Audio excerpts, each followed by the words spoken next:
오늘의 10분 말씀. 디모데 후서 3장 10절부터 17절입니다. 바울은 3장 전반부에서 말세의 특징 17가지를 나열하며 경건의 모양은 있으나 경건의 능력을 부인하는 자와 같이 되지 말라고 경고했습니다. 그는 마지막 때에 세상의 가치와 복음의 가치가 충돌할 수밖에 없으며 그로 인해 고난의 때가 있을 것이라고 분명히 말하고 있습니다. 그리고 그 때는 이미 시작된 때가 됩니다. 오늘 본문에서 바울은 그 고난의 때를, 지금의 이 시기를 어떻게 대처해야 하는지에 대해 가르칩니다. 그는 박해와 고난을 피할 수 없음을 강조하며 믿음의 공동체가 이러한 고난의 삶을 말씀으로 받아들여야 한다라고 말하고 있습니다. 오늘 본문에서 바울은 자기의 삶을 예로 들며 디모데에게도 동일한 길을 따를 것을 초청합니다. 그는 자신이 안디옥, 이고니온, 루스디아에서 겪은 박해와 고난을 언급하며 복음 위에 고난받는 삶이 필연적임을 말하고 있습니다. 바울은 디모데에게 경건하게 살고자 하는 자는 모두 박해를 받을 것이다 라고 오늘 본문 11절에서 단언을 합니다. 이는 복음적 삶을 선택한 자들에게 고난이 필연적인 결과임을 나타냅니다.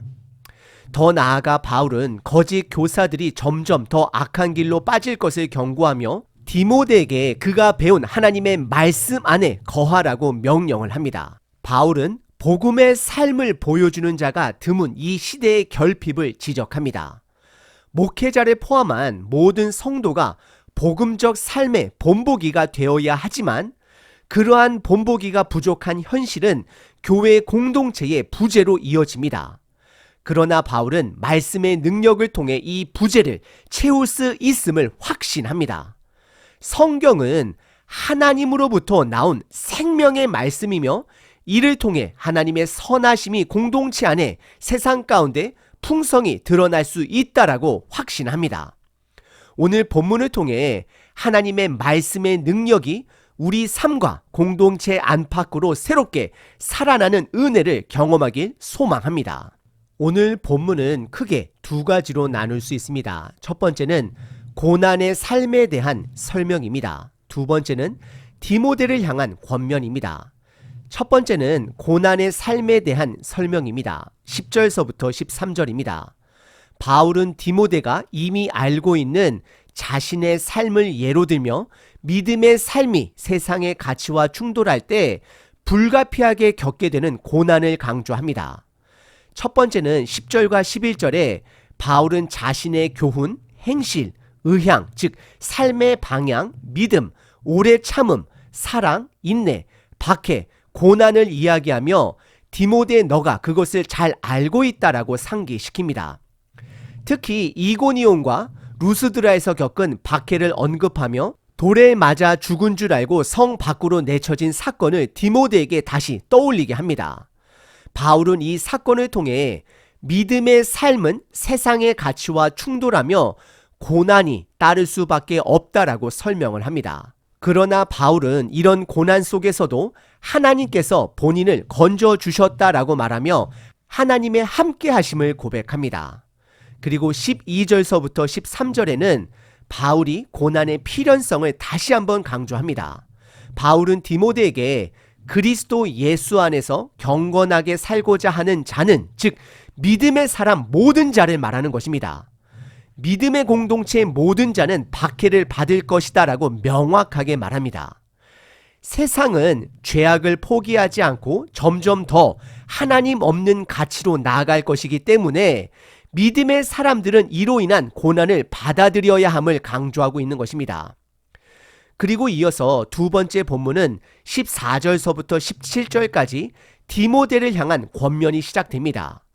바울은 고난의 삶을 말한 후 그러나로 시작을 하며 디모데가 복음의 끝까지 거해야 한다라고 권면을 합니다. 먼저 14절과 15절에 보시면 바울은 디모데가 어린 시절부터 성경을 배워왔고 그 성경이 그리스도 예수 안인 믿음으로 말미암아 구원에 이르는 지혜를 준다라는 사실을 상기시킵니다. 그는 디모데에게 복음과 함께하는 고난을 받아들이며 자신이 배운 복음 안에 거할 것을 촉구합니다. 그리고 16절과 17절에서는 성경의 권위와 유익에 대해서 말하는데 바울은 성경이 하나님의 감동으로 된 것임을 강조합니다. 여기서 모든 성경, 원어에서는 파사, 그래페는 구약 성경과 바울이 가르친 내용을 포함하며 하나님의 숨이 불어넣어진 말씀임을, 즉 그 권위가 하나님으로부터 왔음을 나타내고 있는 것입니다. 성경은 교훈, 책망, 바르게 함, 의로 교육하기에 유익하며 이를 통해 하나님의 사람이 온전하게 되며 모든 선한 일을 행할 능력을 갖추게 된다라고 고백을 합니다. 오늘 본문은 우리에게 두 가지 중요한 질문과 결단을 요구합니다. 첫째, 나는 복음의 삶을 살고 있는가? 이 시대는 복음의 삶을 살아내는 공동체가 점점 줄어들어 가고 있습니다. 바울은 복음의 삶을 살면 고난은 피할 수 없다라고 말합니다. 왜냐하면 세상은 끝까지 죄악을 포기하지 않을 것이며 복음의 가치와 충돌할 수밖에 없기 때문입니다. 하지만 이러한 충돌은 단순한 어려움이 아니라 하나님 나라를 바라보게 하고 현재를 복음의 증인으로 살게 하는 기회임을 바울은 강조하고 있습니다.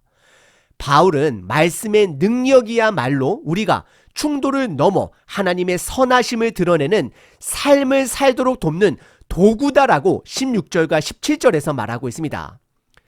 그러나 말씀을 묵상하지 않거나 그 말씀이 우리의 삶과 연결되지 않는다라면 우리는 복음의 본질을 잃고 결국 서로 불편하지 않게 하는 데만 초점을 맞춘 껍데기 공동체로 전락할 수 있음을 경고합니다. 그리고 두 번째는 복음과 함께 견뎌야 할 고난의 저항력을 키우고 있는가입니다. 오늘날 교회 공동체와 우리 자신은 종종 편안함을 목표로 삼는 실수를 범하기도 합니다. 그러나 변화를 위해서는 이제 복음을 위한 고난을 받아들이는 자세가 필요합니다. 바울이 디모데에게 강조한 것처럼 복음은 고난 속에서 하나님의 능력을 드러내며 우리의 삶과 공동체를 통해 하나님 나라를 증언하는 도구가 될 것입니다.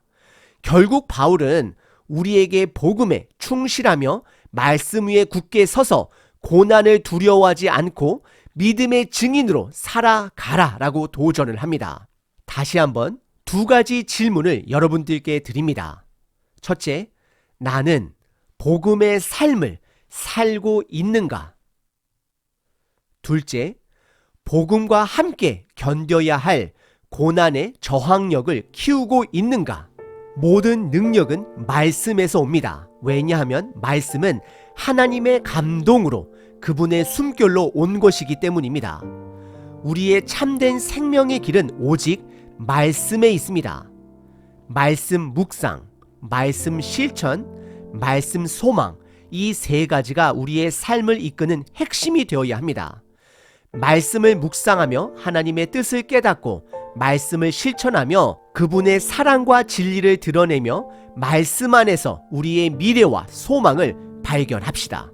로마서 8장 18절, 생각하건대 현재의 고난은 장차 우리에게 나타날 영광과 비교할 수 없도다.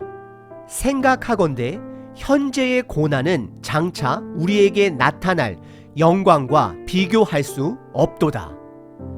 생각하건대 현재의 고난은 장차 우리에게 나타날 영광과 비교할 수 없도다. 여전히 우리들에게 말씀하시는 하나님을 찬양합니다. 우리에게 주신 말씀을 감사드립니다. 이 말씀은 하나님의 숨결로 된 생명의 능력임을 선포합니다. 주님, 우리가 말씀을 묵상하고 그 말씀대로 살아가며 말씀 안에서 소망을 발견하게 하소서. 세상의 가치와 충돌할 때 말씀으로 견디고 승리하게 하시며 우리의 삶이 복음의 증거가 되게 하옵소서. 말씀이신 예수님의 이름으로 기도합니다. 아멘. 항상 기뻐하라. 쉬지 말고 기도하라. 범사에 감사하라.